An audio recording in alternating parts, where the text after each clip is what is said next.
प्यारे बच्चों, आप सभी लॉकडाउन के कारण अपने अपने घरों में हैं। ऐसे समय में हम लेकर आए हैं आपके लिए डिजी साथ कार्यक्रम। इसके माध्यम से आप प्रत्येक दिन सोमवार से शुक्रवार तक पूर्वाह्न 10 से 12 तथा अपराह्न 1 से 2 बजे तक अपने अपने कक्षाओं के अनुरूप कार्यक्रम देख सकेंगे। स्कूली शिक्षा एवं साक्षरता विभाग, झारखंड। नमस्कार दोस्तों, आप सबका झारखंड सरकार के डिजी साथ प्रोग्राम में स्वागत है। आइए देखते हैं कि आज हम क्या पढ़ेंगे। तो हम एपिसोड की शुरुआत में 9वीं कक्षा में पढ़ेंगे सोशल साइंस का अध्याय जलवायु। हम इस अध्याय का पहला भाग देखेंगे आज और साथ ही उन पर आधारित कुछ प्रश्नों को भी जानेंगे। फिर हम 11वीं कक्षा में पढ़ेंगे केमिस्ट्री का अध्याय परमाणु की संरचना। हम इस अध्याय का 7वां भाग देखेंगे आज और फिर उन पर आधारित रोचक प्रश्नों को भी जानेंगे। तो चलिए शुरू करते हैं हम अपना प्रोग्राम डिजी साथ। अब पढ़ाई नहीं रुकेगी। नमस्कार दोस्तों, आज हम अध्याय 4 अर्थात जलवायु की चर्चा करेंगे। तो दोस्तों चलिए हम आगे बढ़ते हैं और देखते हैं कि हम इस वीडियो में देखेंगे जलवायु की परिचय, भारत में तापमान और वर्षा में भिन्नता तथा जलवायु नियंत्रण। तो चलिए दोस्तों आगे बढ़ते हैं। आगे बढ़ते हुए हम जलवायु से शुरुआत करते हैं। दोस्तों, जैसा कि हम जानते हैं, किसी क्षेत्र के प्राकृतिक पर्यावरण को समझने के लिए 3 मूल तत्व जरूरी होते हैं अर्थात आवश्यक होते हैं। ये तत्व है स्थलाकृतियां, अफवाह तथा वायुमंडलीय अवस्था। दोस्तों, हम पिछले अध्याय में स्थलाकृतियां तथा अफवाह के बारे में चर्चा कर चुके हैं। तो दोस्तों इस अध्याय में हम वायुमंडलीय अवस्था पे चर्चा करेंगे। दोस्तों, हमारे दिमाग में अधिकांशतः ये सवाल उठता है कि हम दिसंबर में ऊनी वस्त्र ही क्यों पहनते हैं और मई और जून का महीना अत्यधिक असुविधाजनक क्यों होता है। तो मित्रों इन सभी प्रश्नों का उत्तर आपको यह अध्याय का अध्ययन करने से मिल जाएगा। तो चलिए दोस्तों अब हम आगे बढ़ते हुए जलवायु की परिचय पे चर्चा करेंगे। दोस्तों, जब हम बात करते हैं जलवायु की परिचय की अर्थात जलवायु की परिभाषा की, तो जलवायु एक विशाल क्षेत्र में लंबे अवधि अर्थात 30 वर्ष से अधिक में मौसम की अवस्थाओं तथा विविधताओं के कुल योग को ही जलवायु कहा जाता है। दोस्तों, मौसम की अवस्था प्रायः एक दिन में ही कई बार बदलती है, लेकिन फिर भी कुछ सप्ताह महीने तक वायुमंडलीय अवस्था लगभग एक समान बनी रहती है। जैसे दिन गर्म या ठंडे, हवादार या शांत, आसमान में बादल से घिरा हुआ या साफ तथा आर्द्र या शुष्क हो सकते हैं। महीने के औसत वायुमंडलीय अवस्था के आधार पर वर्ष को ग्रीष्म, शीत या वर्षा ऋतुओं में विभाजित किया जाता है। दोस्तों, जब हम बात करते हैं जलवायु के तत्व की, तो जलवायु के विभिन्न तत्व हैं जैसे तापमान, वायुमंडलीय दबाव, पवन, आर्द्रता और वर्षा। चलिए दोस्तों अब हम आगे बढ़ते हैं। आगे बढ़ते हुए हम जलवायु पे चर्चा को जारी रखते हुए अब हम देखेंगे कि भारत की जलवायु को मॉनसूनी जलवायु कहा जाता है। दोस्तों, मॉनसून अरबी शब्द मौसम से लिया गया है जिसका शाब्दिक अर्थ है ऋतु। जब हम बात करते हैं मॉनसून के अर्थ की, तो इसका अर्थ है एक वर्ष के दौरान वायु की दिशा में ऋतु के अनुसार परिवर्तन। दोस्तों, इस प्रकार की जलवायु मुख्य रूप से दक्षिण और दक्षिण पूर्व एशिया में पाया जाता है। चलिए दोस्तों, अब हम आगे बढ़ते हैं। आगे बढ़ते हुए हम जलवायु की चर्चा को जारी रखेंगे। दोस्तों, अब हम भारत में तापमान और वर्षा में भिन्नता देखेंगे। तो चलिए दोस्तों, अब हम दो महत्वपूर्ण तत्व तापमान और वर्षण को लेकर देखेंगे कि एक स्थान से दूसरे स्थान पे तथा एक मौसम से दूसरे मौसम में इनमें किन प्रकार भिन्नता पाई जाती है। दोस्तों, जब हम बात करते हैं राजस्थान की, तो गर्मियों में पारा राजस्थान में कभी-कभी 50 डिग्री छू जाता है, जबकि उसी समय जम्मू कश्मीर के पहलगाम में पारा 20 डिग्री के आसपास होता है। दोस्तों, सर्दी की रात में जम्मू कश्मीर के द्रास का तापमान -45 डिग्री होता है, जबकि उसी समय त्रिवेंद्रपुरम में तापमान 22 डिग्री हो सकता है। चलिए दोस्तों, अब हम आगे बढ़ते हैं। आगे बढ़ते हुए हम जलवायु की चर्चा को जारी रखते हुए हम भारत में तापमान और वर्षा में भिन्नता देखेंगे।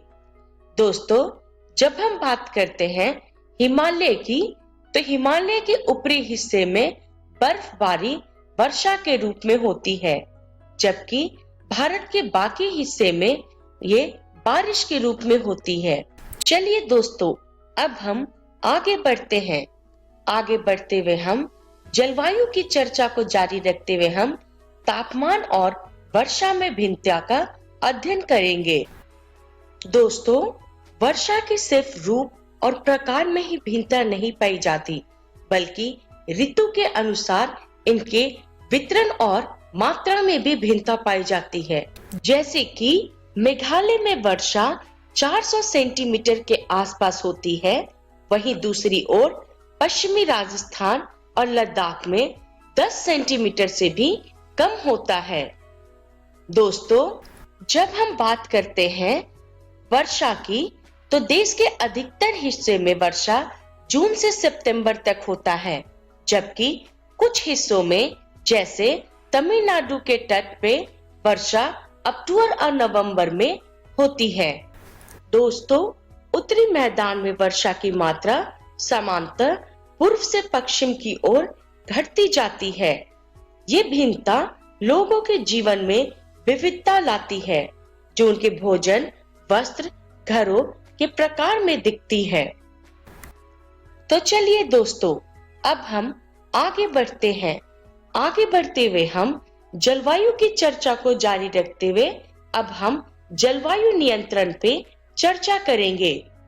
दोस्तों, जब हम बात करें जलवायु नियंत्रण की, तो किसी भी क्षेत्र की जलवायु को नियंत्रण करने के लिए प्रमुख कारक ये सब हैं। पहला, अक्षांश, दूसरी ऊंचाई, तीसरी समुद्र से निकटता, चौथी वायु की दिशा, पांचवी वन, छठी महासागर धारा, सातवीं वर्षा, आठवीं पर्वत तथा नौवीं मिट्टी। मित्रों, इन सभी को आसानी से आप याद करें, इसके लिए एक शॉर्टकट फॉर्म यूज किया गया है, जो कि आप यहाँ पे देख सकते हैं। Land forms, LAND, land, FORMS, form. चलिए दोस्तों, अब हम देखते हैं कि ये सभी जलवायु को कैसे नियंत्रण करते हैं। तो हम शुरुआत करते हैं अक्षांश से। तो दोस्तों, पृथ्वी की गोलाई के कारण इससे प्राप्त सौर ऊर्जा की मात्रा अक्षांश के अनुसार अलग अलग होती है, जिसके परिणाम स्वरूप क्या होता है कि तापमान में विषुवत वृत्त से ध्रुव की ओर समांतर घटता जाता है। तो दोस्तों, अब हम बात करते हैं ऊंचाई की। तो जब कोई व्यक्ति पृथ्वी की सतह से ऊंचाई की ओर जाता है, तो वायुमंडलीय की सघनता कम हो जाती है और तापमान घट जाता है। दोस्तों, इसीलिए पहाड़ियां गर्मी के मौसम में भी ठंडी होती हैं। चलिए दोस्तों, अब हम बात करते हैं वायु दाब एवं पवन तंत्र की। तो वायु दाब एवं पवन तंत्र उस स्थान के अक्षांश तथा ऊंचाई पे निर्भर करती है। इस प्रकार यह तापमान एवं वर्षा के वितरण को प्रभावित करती है। समुद्र की जलवायु पर समकारी प्रभाव पड़ता है। जैसे जैसे समुद्र से दूरी बढ़ती है, यह प्रभाव कम होते जाता है और लोग विषम मौसमी अवस्थाओं को महसूस करते हैं। तो दोस्तों, इसे महाद्वीपीय अवस्था कहते हैं, अर्थात गर्मी में बहुत ज्यादा गर्मी तो सर्दी में बहुत अधिक ठंड। दोस्तों, जब हम बात करते हैं महासागरीय धाराएं की, तो समुद्र तट की ओर चलने वाली हवाओं के साथ तटीय क्षेत्रों की जलवायु को प्रभावित करती है। जैसे कि कोई भी तटीय क्षेत्र जहां गर्मी या ठंडी जलधाराएं बहती हैं और वायु की दिशा समुद्र के तट की ओर हो, तब वह तट गर्म या ठंडा हो जाएगा। तो दोस्तों, हमने देखा कि ये सभी कारक किस प्रकार जलवायु को नियंत्रित करती है। तो चलिए दोस्तों, अब हम आगे बढ़ते हैं और आगे बढ़ते हुए मैं आपको बताती हूँ कि इस वीडियो में हमने सीखा जलवायु पे परिचय, भारत में तापमान और वर्षा में भिन्नता तथा जलवायु नियंत्रण, और इन सभी का रेफरेंस है भूगोल कक्षा 9 की पाठ्य पुस्तक। तो चलिए दोस्तों, अगली वीडियो में हम देखेंगे भारतीय जलवायु को प्रभावित करने वाला कारक। तब तक के लिए धन्यवाद। नमस्ते दोस्तों, परमाणु की संरचना के इस वीडियो में आपका स्वागत है। इस वीडियो में हम कुछ महत्वपूर्ण टॉपिक पढ़ेंगे, जिसकी शुरुआत करेंगे हम ड्यूअल नेचर ऑफ मैटर से, द्रव्यों के द्वैत व्यवहार, डी ब्रॉगली एक्सपेरिमेंट जिसको कहा जाता है। दूसरे पार्ट में हंसबर्ग अनसर्टेनिटी प्रिंसिपल को देखेंगे, हंसबर्ग का अनिश्चितता का सिद्धांत। और तीसरा क्वांटम यांत्रिकी मॉडल, क्वांटम एटॉमिक मॉडल को भी पढ़ेंगे। तो आइए इस वीडियो की शुरुआत करते हैं। डी ब्रॉगली ने 1924 में प्रस्तावित किया था कि जिस प्रकार इलेक्ट्रोमैग्नेटिक रेडिएशन का ड्यूअल नेचर होता है, ठीक उसी प्रकार गतिशील कणों का भी ड्यूअल नेचर हो सकता है और वो मान्य होगा। उनके अनुसार प्रकाश तथा अन्य विद्युत चुंबकीय विकिरणों की द्वैत प्रकृति की तरह पदार्थ भी तरंग तथा कण दोनों ही प्रकार के गुण प्रदर्शित करते हैं। ये एक ऐसा एक्सपेरिमेंट था जिसकी मदद से स्ट्रक्चर ऑफ एटम को बेहद मदद मिली और कई ऐसे चीज जो एक्सप्लेन नहीं हो रहे थे, वो एक्सप्लेन करने में संभावनाएं उसकी बढ़ गई। डी ब्रॉगली ने यह कहा था कि जो वेव और पार्टिकल नेचर है, ये छोटे छोटे पार्टिकल जो गतिमान इस अवस्था में है, उनके लिए बहुत अच्छी तरीके से विजिबल होता है, जबकि जो बड़े पार्टिकल है उनके में भी वेव हो सकता है अगर वो गति में है, बट वो वेव, वो तरंग इतनी छोटी होती है कि वो हमें दिखाई नहीं देती है। तो स्पेशली जब इसको इलेक्ट्रॉन के ऊपर डाला गया, तो ये देखा, इस तरीके के मूवमेंट आए जो बोर के मॉडल में सर्कुलर ऑर्बिट मिल रहा था, उसमें ये कहा गया कि उसमें वो वेव नेचर इलेक्ट्रॉन फॉलो करता है और वेवलेंथ के बराबर अपना वो पाथ बनाता है। और वो जो वेवलेंथ होता है वो h अपॉन मोमेंटम होता है, h अपॉन mv होता है, जहां m मास ऑफ इलेक्ट्रॉन है और v velocity speed of electron है और h प्लैंक्स कांस्टेंट है। तो ये जो लैम्डा है, जो वेवलेंथ है, वो h अपॉन mv के बराबर होगा। प्लैंक कांस्टेंट तो आपको याद होगा 6.63 इंटू 10 टू द पावर -34। अगर उसको आप डिवाइड करिए मास ऑफ इलेक्ट्रॉन और वेलोसिटी से, स्पीड से, तो आपको एक नंबर जो लैम्डा मिलेगा, वो एक ऐसा नंबर मिलेगा जिसको मेजर किया जा सकता है। मगर अगर आप मास 1 किलो के किसी मास को 1 मीटर पर सेकेंड से अगर मूव कर रहे हैं, उस कंडीशन में अगर आप देखें तो जो उसका वेवलेंथ है वो 10⁻⁻34 मीटर के आसपास जाके बनता है। वो इतना छोटा है कि उसको मापना, उसको आंखों से देख पाना भी बहुत मुश्किल है और बहुत ही छोटा वेवलेंथ है। इसीलिए जब पार्टिकल बहुत छोटा होता है तो ये जो डी ब्रॉगली का एक्सपेरिमेंट था, वहां लैम्डा वेवलेंथ काफी प्रीडोमिनेंटली विजिबल होता है, काफी अच्छी तरीके से आप उसको देख सकते हैं, मतलब पा सकते हैं। और इसीलिए इलेक्ट्रॉन के केस में ये बहुत असरदार एक्सपेरिमेंट हुआ और स्ट्रक्चर ऑफ एटम को एक्सप्लेन करने में भी इसमें बहुत मदद मिली। इसके बाद एक और जो एक्सपेरिमेंट था, हंसबर्ग का अनिश्चितता का सिद्धांत, उसने भी एक बहुत इंपॉर्टेंट चीज सिद्ध करी। हंसबर्ग अनसर्टेनिटी प्रिंसिपल के मुताबिक किसी सूक्ष्म कण जैसे इलेक्ट्रॉन, प्रोटॉन आदि की स्थिति एवं संवेग दोनों के मान को एक साथ सही सही ज्ञात करना संभव नहीं है। अब ऐसा क्यों?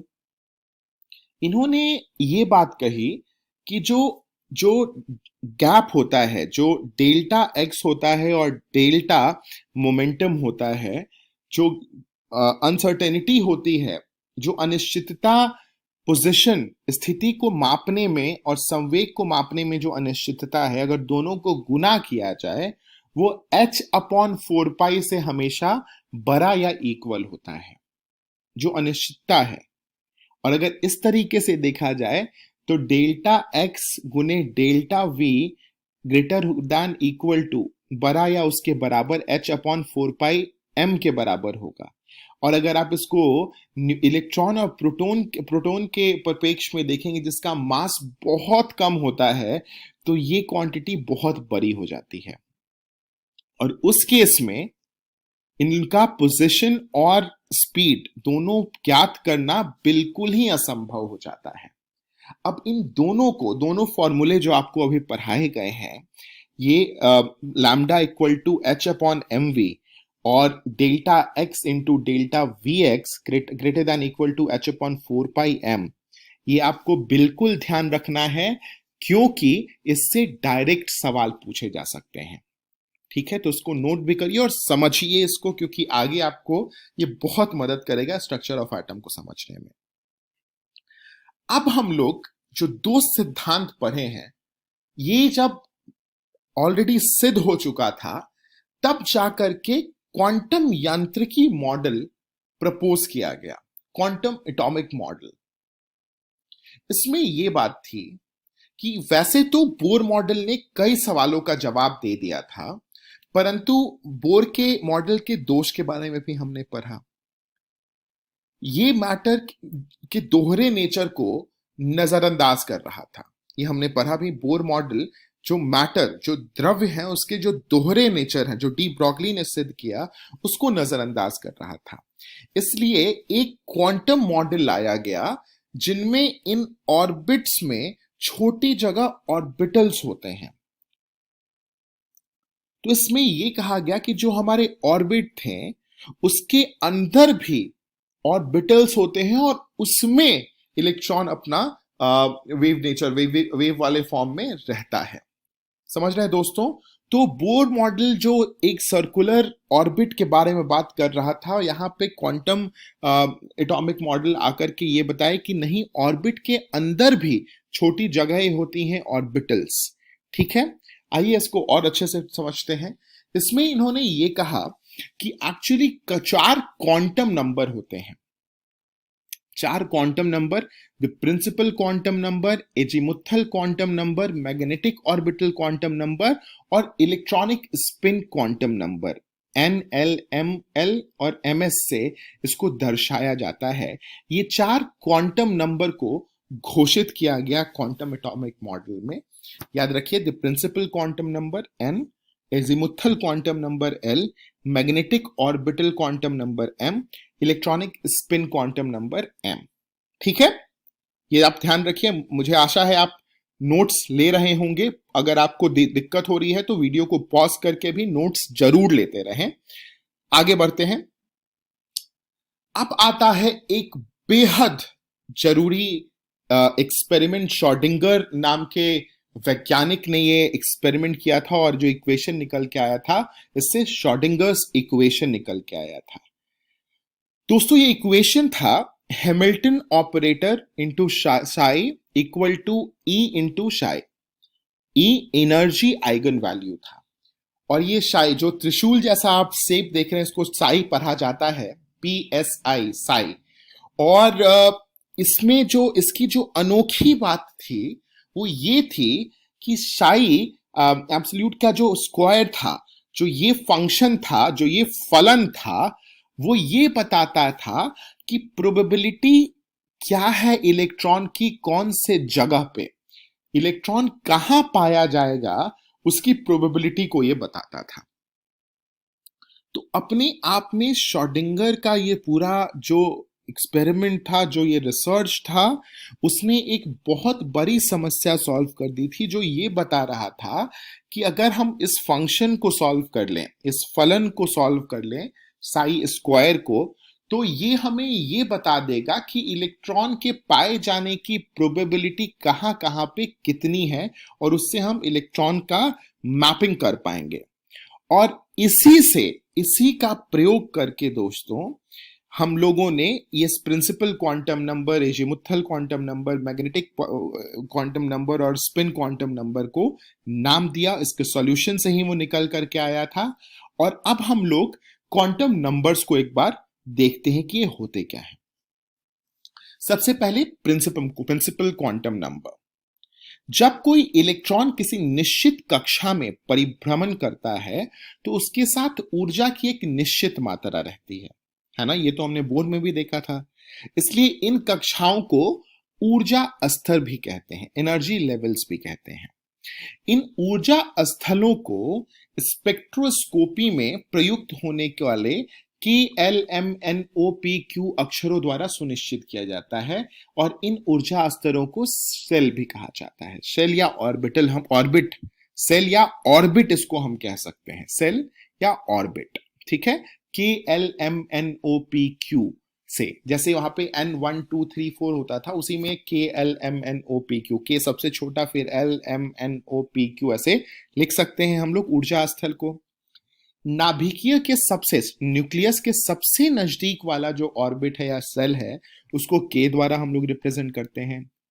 जो दूसरा है वो L, जैसे हमने बोर्ड में आपको याद होगा N = 1 2 3 4 5 लिखा था, उसी को KLMN से डिनोट किया जा रहा है, यहाँ पे रिप्रेजेंट किया जा रहा है। यहाँ पे नाभिकीय के सबसे निकट वाला जो सेल होता है उसमें ऊर्जा सबसे कम होती है, और उसके बाहर वाले सेल में ऊर्जा ज्यादा होती है। तभी तो वो इलेक्ट्रॉन लेकर के एक ऑर्बिट से दूसरे ऑर्बिट में ऊर्जा लेता था तो ऊपर जाता था, ऊर्जा छोड़ता था तो नीचे आता था, मतलब ऊर्जा नीचे कम है और ऊपर ज्यादा है। ये सब तो हम लोग रिलेट भी कर सकते हैं बोर मॉडल से। अब आते हैं एजीमुथल क्वांटम नंबर पे। ये कुछ ऐसा है जो बिल्कुल नया है। बोर्ड तक का तो हम लोगों ने इसके पहले वाले क्वांटम नंबर में जो हमारा प्रिंसिपल क्वांटम नंबर था उसमें कवर कर लिया, बट एजीमुथल क्वांटम नंबर थोड़ा अलग है। ये क्या कहता है? परमाणु की आंतरिक संरचना संबंधी आधुनिक जानकारियों के अनुसार प्रत्येक कक्षा या सेल में कई उपकक्षाएं या सबसेल होते हैं। मतलब ऑर्बिट में ऑर्बिटल्स होते हैं, सेल में सबसेल्स होते हैं, और इन उपकक्षाओं को S, P, D एवं F अक्षरों से निरूपित किया जाता है। मतलब सब जो हमारे सबसेल हैं या ऑर्बिटल्स हैं उसको S, P, D, F से हम लोग दर्शाते हैं। जिस तरह प्रत्येक कक्षा में उपस्थित इलेक्ट्रॉनों की अधिकतम संख्या निश्चित होती है, उसी तरह प्रत्येक उपकक्ष में भी इलेक्ट्रॉनों की अधिकतम संख्या निश्चित होती है।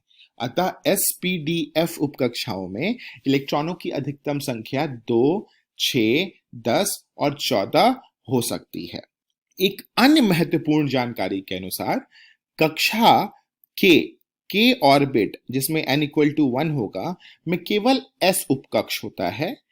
L कक्षा में SP होता है, M कक्षा में SPD होता है और N कक्षा में SPDF होता है।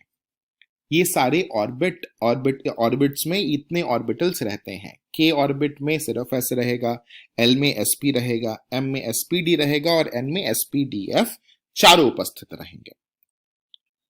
अब देखते हैं कि ये कैसे निकाल सकते हैं हम। तो एजीमुथल क्वांटम नंबर का प्रिंसिपल क्वांटम नंबर से कुछ इस तरीके का रिलेशन होता है कि जो भी हमारा प्रिंसिपल क्वांटम नंबर है उसमें 0 से लेके n-1 तक का एजीमुथल क्वांटम नंबर रहता है। तो जैसे n इक्वल टू 1 है तो उसमें 0 रहेगा, s को जो डिनोट करता है s। तो n इक्वल टू 1 है तो उसमें जो ऑर्बिटल होंगे वो 0 होंगे, 0 वाले होंगे जो s को डिनोट करता है। तो 0 मतलब 1 रहा। अगर हम n इक्वल टू 2 लेते हैं, मतलब k से l पे आते हैं जिसके लिए n 2 होगा, तो उसमें 0 और 1, 0 और n-1, 0 2 -1 1, तो 0 और 1 2 होंगे।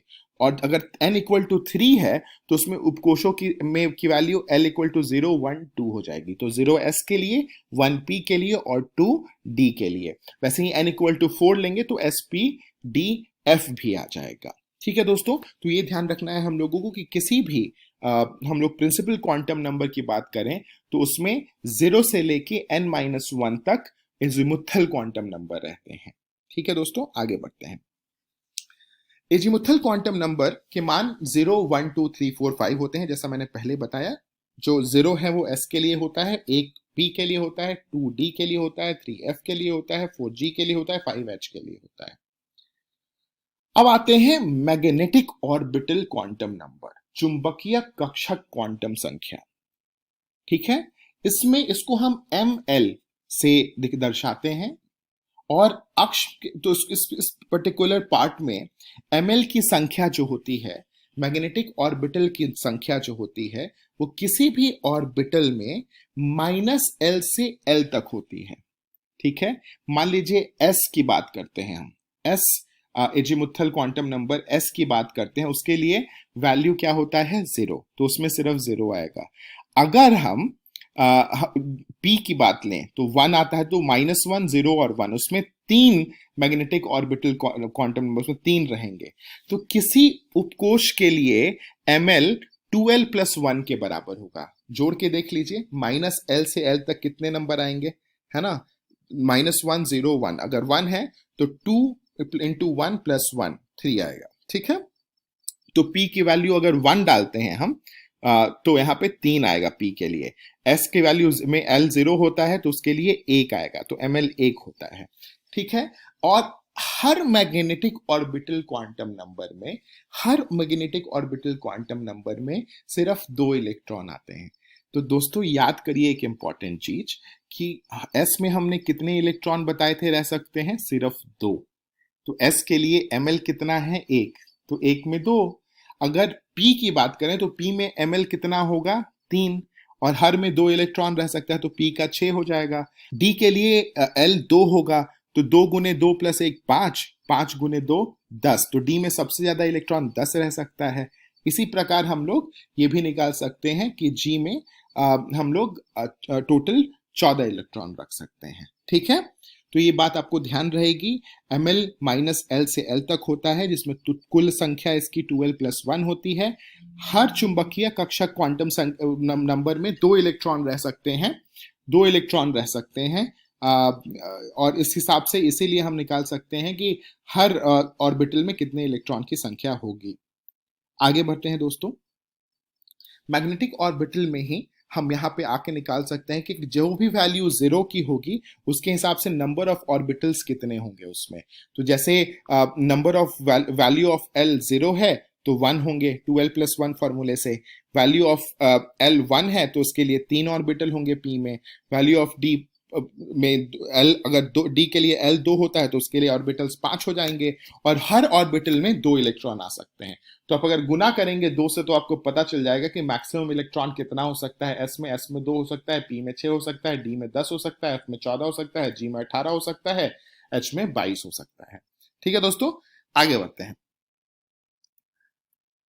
अब आते हैं हम कि उपकोशों की संकेतन किस तरीके से हम करेंगे। अगर n 1 है तो उसके लिए l 0 आएगा, और उसमें फिर ऑर्बिटल कितना आएगा, सिर्फ 1 आएगा 1s। अगर n 2 है तो उसके लिए भी N2 में कितने L हो सकते हैं? 2, 0 और 1। और 0 और 1 में 0 के लिए 2s और 1 के लिए 2p। वैसे ही अगर तीसरे में आए तो 0, 1, 2, 3 तो 3s 3p 3d होगा, और 4 में 4s 4p 4d 4f चारों चीजें होंगी। अब इसके कॉरेस्पॉन्डिंग ऑर्बिटल भी बता सकते हैं। 1s में एक ऑर्बिटल होगा, 2s में एक ऑर्बिटल होगा, 2p में 3 होगा, 3s में 1 होगा, 3p में 3 होगा, 3d में 5 होगा, 4s में फिर से 1 होगा, 4p में 3 होगा, 4d में 5 होगा, और 4f में 7 होगा, है ना। तो ये चीज हम लोगों को पता है अब ये सारी चीजें। तो इसके बाद हम ये देख लेते हैं कि इनका शेप कैसे पता चलता है हम लोगों को, ऑर्बिटल्स का शेप क्या होता है। तो आपको याद होगा दोस्तों कि हम लोग श्रोडिंगर इक्वेशन पहले पढ़े थे, और श्रोडिंगर इक्वेशन क्या बताता है, अगर उसके साई फंक्शन का स्क्वायर को प्लॉट करें हम लोग, तो जहां ज्यादा होगा उस वहां पे इलेक्ट्रॉन पाए जाने की प्रोबेबिलिटी बहुत ज्यादा होती है। तो अगर s के लिए ये हम लोग प्लॉट करते हैं तो कुछ इस तरीके का आता है। 1s के लिए जो नाभिक या न्यूक्लियस के जस्ट बगल में 1s में इलेक्ट्रॉन का होने का प्रमाण बहुत ज्यादा मिलता है, और 2s का उसके जस्ट बगल में और थोड़ा। तो कुछ इसका स्फीयर शेप में इस तरीके का प्लॉट अगर हम बनाएं इस फंक्शन का, तो इस तरीके का प्लॉट बनता है। तो जो पता चलता है कि s ऑर्बिटल गोल होता है, गोला होता है s ऑर्बिटल, ये शेप होता है। ठीक उसी तरीके से p के जो 3 ऑर्बिटल होते हैं, एक x एक्सिस पे रहता है, एक y एक्सिस पे रहता है, और एक z एक्सिस पे होता है, और डंबल शेप का होता है। देख रहे हैं आप, एक x एक्सिस, एक y एक्सिस और एक z एक्सिस। इसका इसीलिए नाम भी ऐसे रखते हैं, px orbital, py orbital, pz orbital. वैसे ही आगे चलते हुए d ऑर्बिटल को देखते हैं। d ऑर्बिटल में हमको पता है 5 ऑर्बिटल्स होते हैं। तो इसमें dxy जो xy प्लेन में होगा उसको xy को बोलेंगे, dyz, dxz, और एक x और y एक्सिस पे होता है उसको dx square minus Y square कहते हैं। और dz स्क्वायर को देखिए, इसका एक यूनिक शेप होता है जो z एक्सिस पे होता है और फिर वो गोल उसको घेरा रहता है। ये शेप्स याद रखना जरूरी है, परीक्षा के दृष्टिकोण से बहुत इंपॉर्टेंट है। उसमें डायरेक्ट शेप पूछ लेते हैं ये लोग कि शेप क्या होता है ऑर्बिटल का, और हम लोगों को बनाना होता है। तो दोस्तों इसके बाद एक और टॉपिक हम लोग देखेंगे कि इन ऑर्बिटल्स को जो हम लोगों ने पढ़ा, इसकी एनर्जी लेवल क्या होती है। तो अगर हम लोग हाइड्रोजन की बात करें तो कुछ इस तरीके से होता है, 1s 2s 2p 3s 3p 3d। मगर अगर हम लोग मल्टी इलेक्ट्रॉनिक एटम की बात करें तो सबसे नीचे 1s आता है, फिर 2s आता है, फिर 2p आता है, फिर 3s 3p 4s 3d, इस तरीके से आता है। और हम इसका इस्तेमाल करेंगे जब इलेक्ट्रॉनिक कॉन्फ़िगरेशन लिखना शुरू करेंगे, क्योंकि जब इलेक्ट्रॉन किसी भी एटम में भरना शुरू होता है तो बिल्कुल लोवेस्ट एनर्जी लेवल से भरना शुरू होता है। ठीक है दोस्तों, तो आने वाले वीडियो और भी रोचक होने वाले हैं, बेहद इंपॉर्टेंट होने वाले हैं, और मेरे ख्याल से वो लास्ट वीडियो होगा एटॉमिक स्ट्रक्चर का, तो उसको भी जरूर देखें। और अगर ये पूरा चैप्टर अगर आप समझ गए हैं तो विश्वास करिए 11वीं के ये चैप्टर और 12वीं में एक फिजिक्स में चैप्टर आएगा, दोनों में आपको बहुत मदद मिलेगी। तो आइए देखते हैं आज हमने क्या पढ़ा। आज हमने ड्यूअल नेचर ऑफ मैटर पढ़ा, डी ब्रॉगली एक्सपेरिमेंट के थ्रू हर्ट्जबर्ग अनसर्टेनिटी प्रिंसिपल पढ़ा, और हमने क्वांटम यांत्रिकी मॉडल भी देखा। ठीक है दोस्तों, आइए देखते हैं अगले वीडियो में हम क्या पढ़ेंगे। अगले वीडियो में हम इलेक्ट्रॉनिक कॉन्फ़िगरेशन लिखना सीखेंगे, और इसके बाद अलग अलग एटम के इलेक्ट्रॉनिक कॉन्फ़िगरेशन को हम लिखने में सक्षम हो जाएंगे। धन्यवाद दोस्तों। तो दोस्तों, आशा करती हूँ कि डिजी7 के आज के एपिसोड में आपको बहुत कुछ सीखने को मिला होगा। आइए देखते हैं कि आज हमने क्या पढ़ा। तो आज हमने 9वीं कक्षा में पढ़ा सोशल साइंस का अध्याय जलवायु। साथ ही 11वीं कक्षा में हमने पढ़ा केमिस्ट्री का अध्याय परमाणु की संरचना। आइए अब हम देखते हैं कि हम कल क्या पढ़ेंगे। तो दोस्तों, हम कल 9वीं कक्षा में पढ़ेंगे हिंदी का अध्याय कैदी और कोकिला। साथ ही 11वीं कक्षा में पढ़ेंगे बायोलॉजी का chapter morphology of flowering plants. एक जरूरी सूचना इस एपिसोड की जो अभी आपने देखी, इसका पुनः प्रसारण YouTube पर किया जाएगा इकोवेशन के चैनल पर ठीक 3 बजे। तो यदि आप ये एपिसोड अपने दोस्तों के साथ शेयर करना चाहते हैं या इसे पुनः देखना चाहते हैं तो YouTube पर DigiSat इक्वेशन सर्च करके आप इस वीडियो तक पहुंच सकते हैं। धन्यवाद।